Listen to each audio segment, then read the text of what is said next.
శ్రీ గురుభ్యో నమః. మన సంస్కృతి ఈ గ్రంథములో పాశ్చాత్య దేశములలోని సాధకులు కొందరు భారతీయ సంస్కృతిని గురించి అడిగిన ప్రశ్నలకు మాస్టర్ ఈకే గారు అందించిన సమాధానములు పొందుపరచటము జరిగింది. అటువంటి ఈ గ్రంథమును మనము అధ్యయనము చేస్తూ ఉన్నాము. అందులో భాగంగా ఈరోజు ప్రశ్న, మానవజాతి శాంతిని పరస్పరత్వమును పొందుటకు దైవము గురించిన ప్రచారము తోడ్పడునా? మాస్టారు చెబుతున్నారు, దైవము గురించిన ప్రచారము దైవమును తెలిసి కొను శాస్త్రములలో తెలుపబడి ఉండలేదు. భగవంతుని గురించి నినాదములు చేయడము అనే చౌకబారు పని మతమనే పిచ్చి తలకెక్కిన వారు చేసే పని. భగవంతుడు అంతర్యామిగా అందరి యందు వ్యాపించి ఉన్నాడు కాబట్టి ఆయనను గురించి మనము ప్రచారము చెయ్యవలసిన ఆవశ్యకత లేదు. భగవంతుని ఉనికిని గుర్తించి ఆయనను నిరంతరము స్మరించటమే చేయవలసిన పని. దీనివలన మానవుడు భగవంతునితో అభిన్నుడు అనే విషయము అనుభూతమవుతుంది. మానవుడు భగవంతుని యందు లయమంది ఆయన యందే వసించి ఉండుట సాధ్యము. భగవంతుని యందు విశ్వాసము, మనసున భగవంతుని ధ్యానించుట అనునవి చేయడము వలన మానవుడు భగవంతుని యందు ఏకాత్మకుడుగా జీవించవచ్చును. తన భాషలో భగవంతుని గురించి అరచుట, నినాదములు చేయుట అనునది తన మతమును ఇతరులపై రుద్దడమే అవుతుంది. ఈ విధంగా చేయడము భగవంతుని పేరును రాజకీయ ప్రయోజనాలకు వాడడమే అవుతుంది. భగవంతుడు మనకు అనుకూలమైన రీతిలో మన కోరికలను తీర్చుకొనడానికి ఉపయోగించే పనిముట్టు అని భావించరాదు.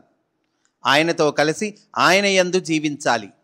జీవితంలో ప్రతి సన్నివేశము గుప్తమైన రీతిలో భగవంతుని స్మరణలో ఉంచేదిగా ఉండి అది భగవంతునిచే నిర్ణయింపబడినది అవుతుంది. అంటే ప్రతి సన్నివేశం కూడా జీవితంలో భగవంతుడి దృష్టితో చూడాలండి. అప్పుడు ఏమవుతుంది? భగవంతుడిచ్చిన సన్నివేశం అవుతుంది అంటున్నారు. భగవంతునిచే నిర్ణయింపబడినది అవుతుంది. శాంతియుతముగా జీవించటము, శాంతముగా ఉండటమే తప్ప శాంతిని సాధించటం అనేటువంటిది ఏమీ ఉండదు. శాంతిని సాధించాలి అంటే శాంతియుతంగా జీవించాలి అంతే, దానికి ఇంకా వేరే మార్గం లేదంటున్నారు. సాధించటానికి అదేమీ వస్తు విశేషము కాదు. ఆయుధముతో భయపెట్టి ఇతరులపై బలవంతముగా మోపేది కూడా కాదు. ఆయుధములను గురిపెట్టి తమ ఆశీర్వచనములను అందజేస్తూ ప్రచారములు చేపట్టిన ఏ మతములు మనకు శాంతిని కలిగించలేవు. మతమంటేనే భగవంతుని ఒక వ్యక్తమైన వస్తువుగా నిలబెట్టిన సంస్థ. అందువలన ఈ భూమిపైన ఉన్న ఏ మతమైనా రుజుప్రవర్తనమున సగము వంతు కూడా ఉండటము కష్టము. ధర్మమునందు విశ్వాసము, ధర్మ మార్గమున జీవించటానికి సంసిద్ధత లేని వారికి మతము యొక్క ఆవశ్యకత ఉన్నది. మతము యొక్క ఆవశ్యకత ఎవరికి ఉందండి? ధర్మమునందు విశ్వాసము, ధర్మ మార్గమున జీవించడానికి సంసిద్ధత లేని వాళ్ళకటండి.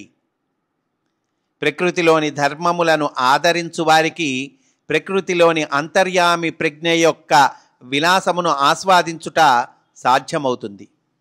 యోగశాస్త్రము లేక భగవత్తత్వశాస్త్రము మనకి ఈ విషయమునే తెలియజేస్తుంది. యోగ మార్గాన్ని అభినందించి అవలంబించడానికి కావలసిన స్థాయి ఇంకా లభించని వారికే మతము యొక్క ఆవశ్యకత ఉన్నది. భగవత్తత్వాన్ని ప్రతిపాదించే శాస్త్రములను అనుసరించేవారు మాత్రమే శాంతిని అనుభవించగలరు. సమిష్టి జీవనము కావాలంటే ఆ విధముగా జీవించటమే తప్ప మరొక విధముగా దానిని పొందలేము. సమిష్టి జీవనానికి మనము ఇష్టపడడమే తప్ప దానిని మనము ఏ విధముగా కొనలేము. సమిష్టి జీవనము లేక బృంద జీవనము విషయమున మతమునకు అసలు అవకాశము లేదు. ఇద్దరు మనుష్యులు తాము పోట్లాడుకొనకుండా ఉండేదమని న్యాయపరమైన పత్రము వ్రాసికొన్నను ఆ పత్రమునందలి హక్కుల కొరకు వారు పోట్లాడుకొన్నచో ఆపగలవారెవరు? ఉదాహరణకి మనం పోట్లాడుకోవద్దని పత్రం రాసుకున్నారండి. కానీ పత్రం రాసుకున్న తర్వాత ఆ పత్రం నంది హక్కుల గురించి వాళ్ళు పోట్లాడుకున్నారనుకోండి, ఏం చేయగలం? ఆపగలిగిన వారెవరు? కనుక సమిష్టి జీవనమునకు కేవలము ఒకరిపైనొకరికి ఇష్టముండుట మాత్రమే చాలదు. పిల్లికి ఎలుక అన్నచో చాలా ఇష్టము, కానీ వాటికి సమిష్టి జీవనము సాధ్యము కాదు కదా. ఆనందము పొందవలెనను కోరిక మాత్రము ఉన్నచో అది స్వార్థమునకు దారితీయును. సమిష్టి జీవనమునకు ఆనందమును ఎరగా చూపవలసిన ఆవశ్యకత లేదు.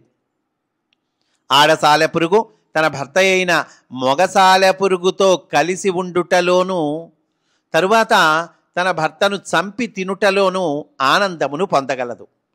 చూడండి, సాలెపురుగులో విశేషం మొగసాలెపురుగుతో కలిసి ఉండటంలో ఆనందం పొందుతుందట. ఆ తర్వాత భర్తను చంపి తినుటలోనూ ఆనందము పొందగలదట. చంపుటలోనూ తినుటలోనూ ఆమె సంతోషమును పొందును. కనుక ఈ విధమైన ఉద్దేశ్యములు ఏవియు సమిష్టి జీవనమునకు దోహదపడునవి కావు. కులాంతర వివాహము చేసుకున్న దంపతులు సాలెపురుగు దంపతుల వలె జీవించుట మనం ఎరిగినదే.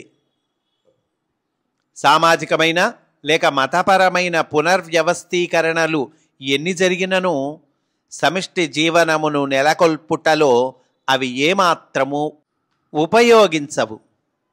కేవలము భగవంతుని యందలి నిష్ట మాత్రమే శాంతియుతముగా కలసి ఉండుటకు కావలసిన సంకల్పమును కలిగించుట సాధ్యమగును.